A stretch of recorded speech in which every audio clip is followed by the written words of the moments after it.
Alright, week 15, audio blog. Gonna discuss the genre analysis, make some reflections on it. Um, what I'm discussing is rap. That's my genre. Now, to get this straight, first, I want to say that I didn't like the way that I did my last one, 14, with the video of me and my regular voice. Nothing sped up, nothing really edited about it, just straight up video, and it was relatively boring to watch. Actually, I went over it again and I saw it and I was just unsatisfied. So I'm going to be returning to this. My regular sped up voice, the one that everybody loves to hear. Well, maybe I like to hear it. Anybody that knows entertainment or can actually stand to listen to funny or even has a sense of humor, actually, just put that one out there, would much rather prefer this than boring old Alex in blog number 14. This is 15. New day, new life. It's all brand new to me, baby. Anyhow, back on topic. Genre analysis, rap. Gave 3 clear and distinct examples of what rap is defined. Rap can be written in many different ways. One, well, let me just discuss how it kind of comes about. First off, inspiration. There's many different forms of inspiration. Life hits you pretty hard one day. Somebody dies in your life and it's a big movement, or some big political thing happened, or just some social movement occurred, and you just got to make music about it because you have no other form of expressing it that's good enough, or that you can really feel or get out there. Well, that's just inspiration. Motivation, what keeps you going, maybe like your family, maybe self-motivated if you're that cool and hardcore enough.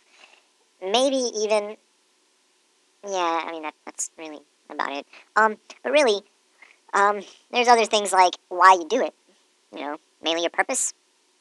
Kind of out there for the world to know, you just put it out there like, I made this music because this is how I feel, this is what I believe, this is what it is, and that's why you make the music, So, music is kind of defined by several different things, You don't necessarily have to have a set way already, but sometimes predetermined ways are better than the ways that you think you're trying to determine yourself. Back onto this subject, 3 examples of those that are trying to control their lives, or maybe not control, but just kind of comprehend and write their music. Lil Wayne, Tupac, Lecrae. 3 completely different artists on some crazy spectrum of rap. First, let's take modern day, present day culture, Lil Wayne. Born in 82. Real name is Dwayne Michael Carter. He's the type of guy that kind of grew up in a, I want to say, like, not necessarily the best neighborhood, but, let's see, it's described as Holly Grove, it's, you know what, let's just say that it's a ghetto, yeah, let's just put it that way. He pretty much started from way down there, in the lower end of the spectrum on societal levels. Excuse me, I'm eating too right now.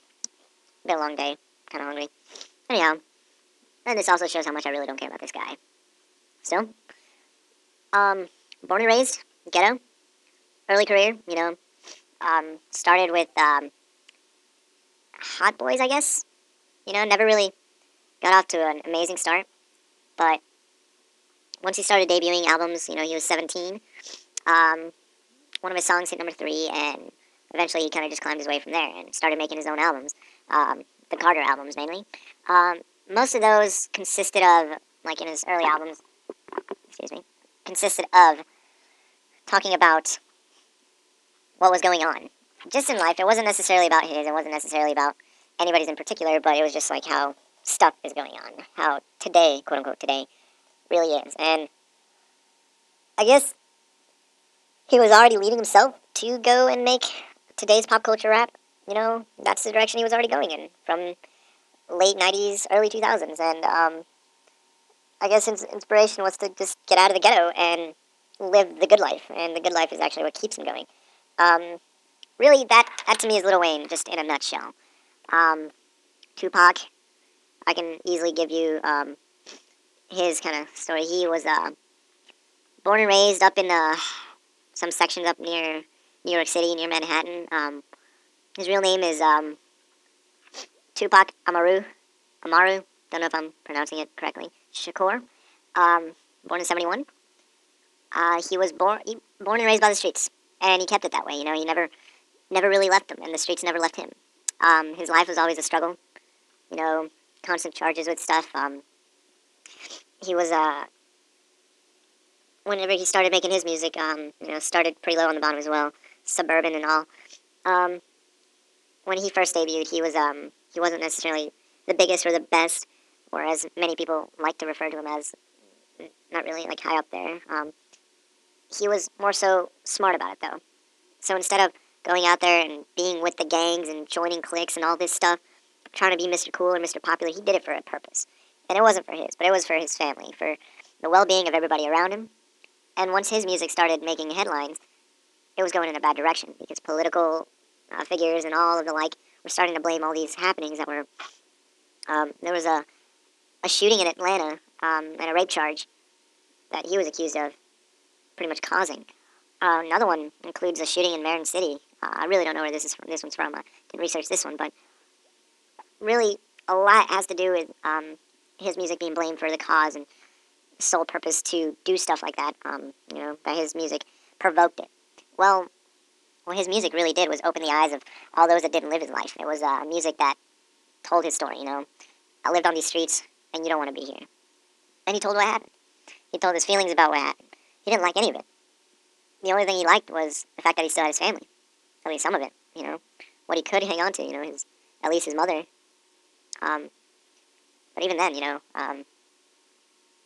I believe she passed away. I didn't look into this one, actually. Well, then, I guess I'll have to look back into that one as well. Huh. Anyhow, his music is very inspirational to those that knew the life of the hood and lived the ghetto life all their lives. So they looked at his music to like feel it and understand it, you know. And everybody was like, yeah, somebody that understands now. They know what it's like. They know who we are and what we live, you know. So that was Tupac. Lecrae, just to put it out there, it's Christian rap. It's what he writes. Inspiration and soul motivation, straight from God. The Bible is exactly what he writes about. How he feels inside, how his beliefs, everything, you know, what's affected him in life. I guess it's like Tupac's telling a story, but more so based more around the biblical. Really not much to say more about Lecrae's writing and all. I mean, that's his music, but, you know, the guy was born in '79 in Texas, you know. Not really big artists make it from Texas, but he did, and, you know, in his belief, it was through the power of God that got him to that, you know, so that he could spread the word of the Bible, that he could be a disciple for God, to praise and worship him. Really, his sole purpose of being is to make this music to help inspire others to propel them towards faith. So it's really what all three of them are. They're defined in their own ways.